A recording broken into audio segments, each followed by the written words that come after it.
प्राचीन ग्रंथ। इस महाभारत की एक कथा है एकलव्य की। एकलव्य एकाग्रता का प्रतीक।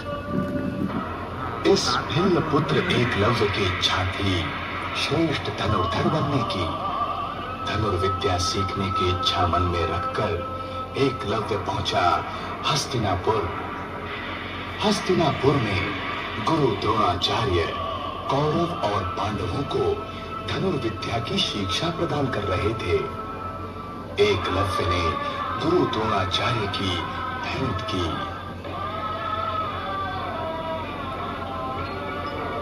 प्रणाम गुरुवर्य। प्रणाम। अपना परिचय दो पुत्र। मैं भिल्ल पुत्र एकलव्य आपसे धनुर्विद्या की शिक्षा प्राप्त करने आया हूं। अगर आप मुझे शिष्य स्वीकार करें तो मैं आपका आजीवन ऋणी रहूंगा गुरुवर्य। एकलव्य, मैं राजगुरु हूं। इस राज्य से बंधा हूं। मेरे सारे शिष्य क्षत्रिय हैं। उनके साथ मैं भिल्ल पुत्र को शिक्षा प्रदान करूंगा तो उचित नहीं होगा। परंतु उनकी ना सुनकर एकलव्य निराश नहीं हुआ। उसने जंगल में जाकर द्रोणाचार्य की मिट्टी की मूर्ति बनाई। उसे एक ऊंची जगह पर बिठाया और उसे ही अपना गुरु मानकर धनुर्विद्या की साधना आरंभ की। एक दिन गुरु द्रोणाचार्य अपने शिष्यों के साथ मृगया करने वन में गए थे। उनका श्वान आगे आगे चल रहा था। तभी उस श्वान की दृष्टि एकलव्य पर पड़ी।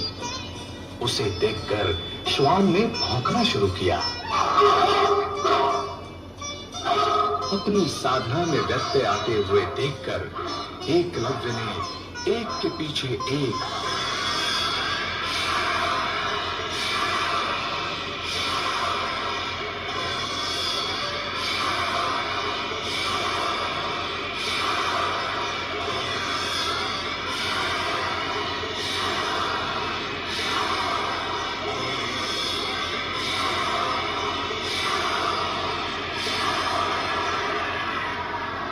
सात बाण छोड़कर श्वान का मुख बंद किया।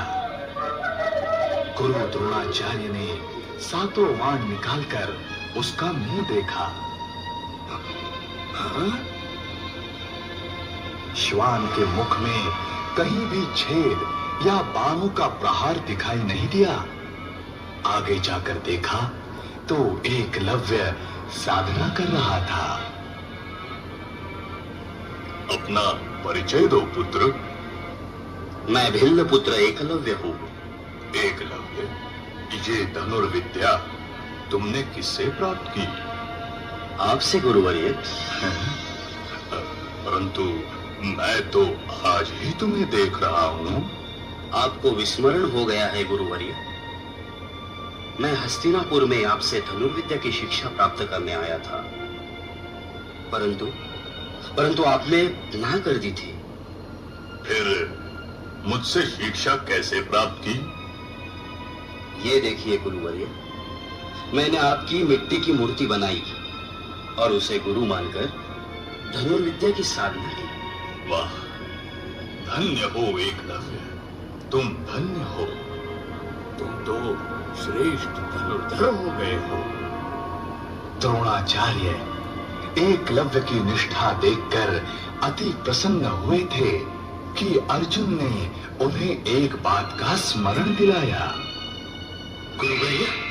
गुरुवर्य, आपने मुझे वरदान दिया है। कैसा वरदान पुत्र? सर्वश्रेष्ठ धनुर्धर बनाने का। परंतु आज मैं देख रहा हूं कि यह भिल्ल पुत्र एकलव्य मुझसे श्रेष्ठ धनुर्धर बन गया है।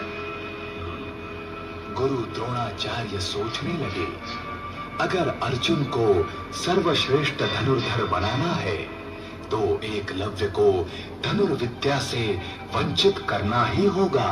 अर्जुन की बात तो सच है।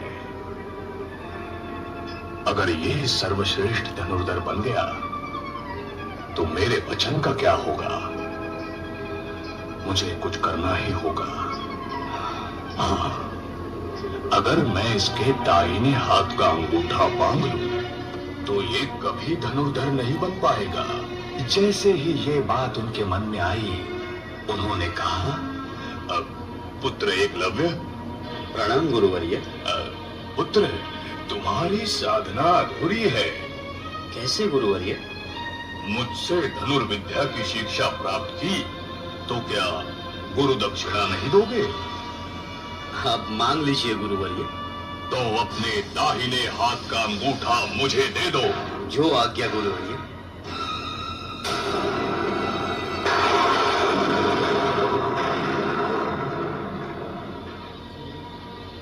ले लीजिए।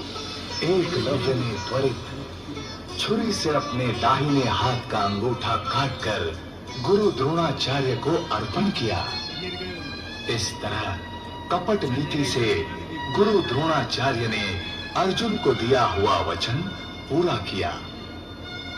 सदियां बीत गई। एकलव्य भिल्ल पुत्र था, इसलिए उसे धनुर्विद्या की शिक्षा नहीं मिली। आज भी समाज का बहुत बड़ा हिस्सा इसी जाति पाति के कारण शिक्षा से वंचित है। इस जाति धर्म के झगड़े ने सारा समाज कलंकित कर दिया है। इससे ही देश में अराजक फैला हुआ है। मूर्तियों की विडंबना, बम विस्फोट, सारों का मूल है ये जाति धर्म।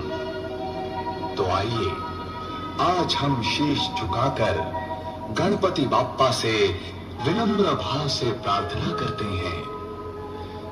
हे गणनायक विघ्नहर्ता, तुम ही हमारे रक्षा करता। जाति पाति की समस्या मिटाकर सुजल सफल हो भारत माता, सुजल सफल हो भारत माता।